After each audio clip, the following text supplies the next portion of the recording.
Hey guys, it's Beaver. So, a couple updates on little sweet baby Nick. Nick Torres, if y'all are not familiar, he is a 10-month-old baby who was found unresponsive in the bathtub. His mother walked away for a split second to grab a towel, and when she come back, the baby was unresponsive. They have medical examiners have ruled that he has no brain activity. So they ordered for him to be taken off of life support. Well, the family has fought for that, fought for more time, fought for second opinion, just something. Move When they first got into it, they were only a week in when they ordered the machines to be cut off because he had no brain activity. So, couple things.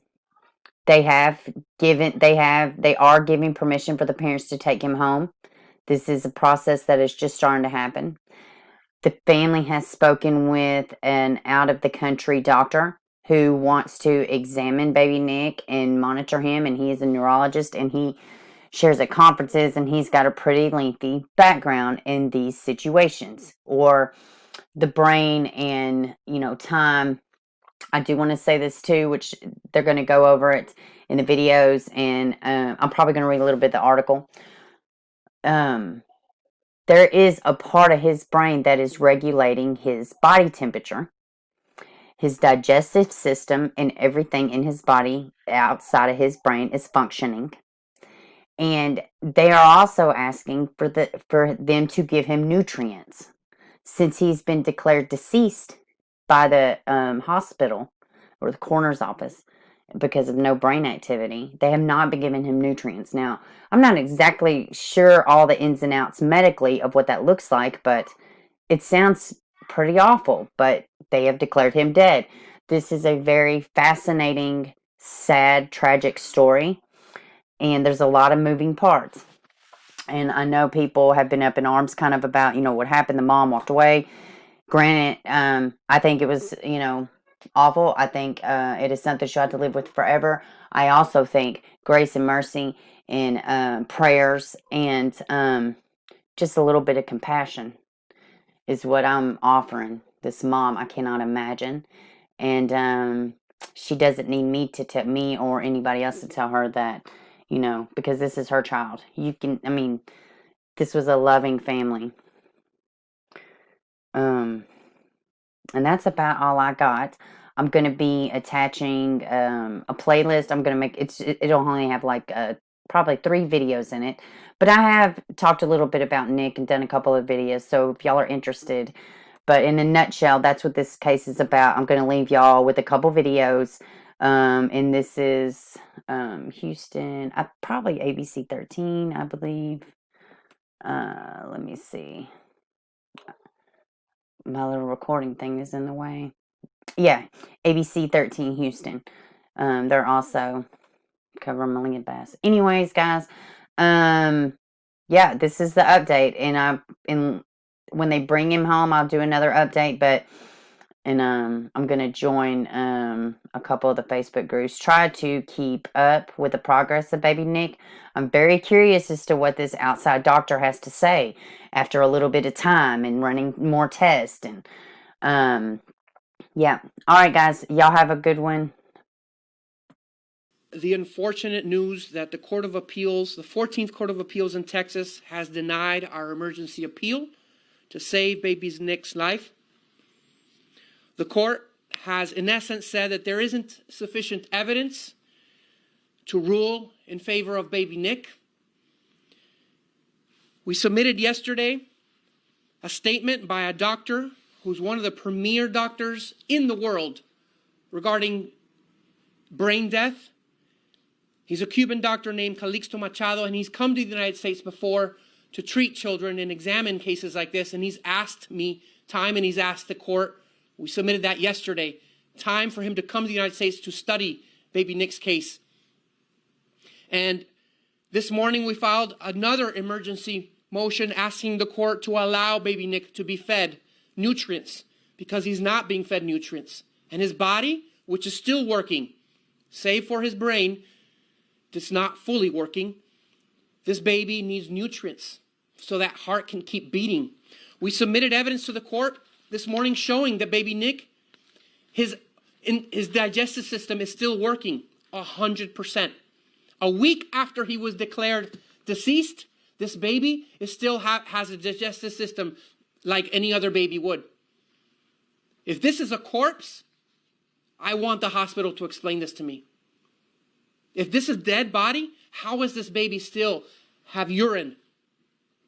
This is not normal behavior for a dead body. This baby's alive. His heart is still beating. Apparently his temperature is still being regulated by some part of his brain. He may be unconscious, but he's not fully brain dead. And Dr. Calixto Machado believes that children that have these situations, these injuries that are very serious, can still have a low level of consciousness. They can still have a low level of consciousness and can still exist as a living being with their parents. Some of these children even rebound. He's studied these cases for years. He's received awards throughout the world. He speaks at a conference every 2 years explaining these things to a neurologist. The problem is there are very powerful interests that don't want this to happen. And I've asked the question over and over, what is the rush? Why is there such a hurry? Why won't they release baby Nick to his parents when other children with illnesses, the terminal illnesses, have been released to their parents so they can go home? That would be the equitable thing to do, the fair thing to do. I still don't have those answers. We have filed another emergency motion this morning asking for more time, asking that the baby be fed. And I'm sure that if we've given a little more time, we will be able to prove conclusively that this baby is alive with the proper doctors. The attending physicians at the Texas Children's Hospital are biased. They're biased towards the hospital that pays them a paycheck every month. And they're biased against the training that they received. How do we not know that these doctors are believers in God or in any kind of religion? They are going over the wishes and the Christian beliefs of the parents, and that is not fair. This is a country founded on constitutional liberties, and the hospital is overriding those liberties just because one doctor thinks differently. Any question? Well, there's a new twist in a Houston family's fight over their little boy who's currently on life support. Yeah, it appears the family has crossed another hurdle to bring baby Nick Torres home to hospice care. ABC 13 reporter Micah Hatfield is live at Texas Children's Hospital to explain the latest.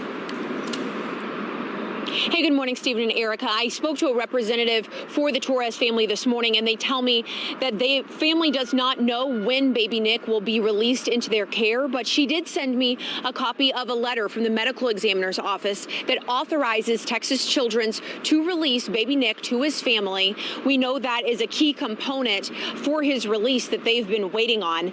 This has been a long, drawn-out legal battle ever since this beautiful child was found unresponsive in the bathtub on September 24th. The hospital has said he has no brain function and was declared dead a few days after they began his care. Doctors have reportedly said he needed to be taken off of life support, but baby Nick's family wanted to get second opinions, and at the very least, they wanted to be able to take him home and care for him there with the help of hospice. A Harris County appeals court began reviewing the case Wednesday night and ruled Friday that the hospital would be able to remove the child from life support on Monday. The hospital has now said that they will release baby Nick to his family to go home. They have told us that they believe it's possible the hospital may be open to delivering baby Nick to the parents, so that releasing the baby so the baby could be taken home and be cared for by the parents in hospice. And the hospital has released a statement to ABC 13 saying at Texas Children's Hospital, providing compassionate, medically appropriate care is a cornerstone of what we do. It's our care team's unanimous medical opinion that there is nothing further that can or should be done for this child.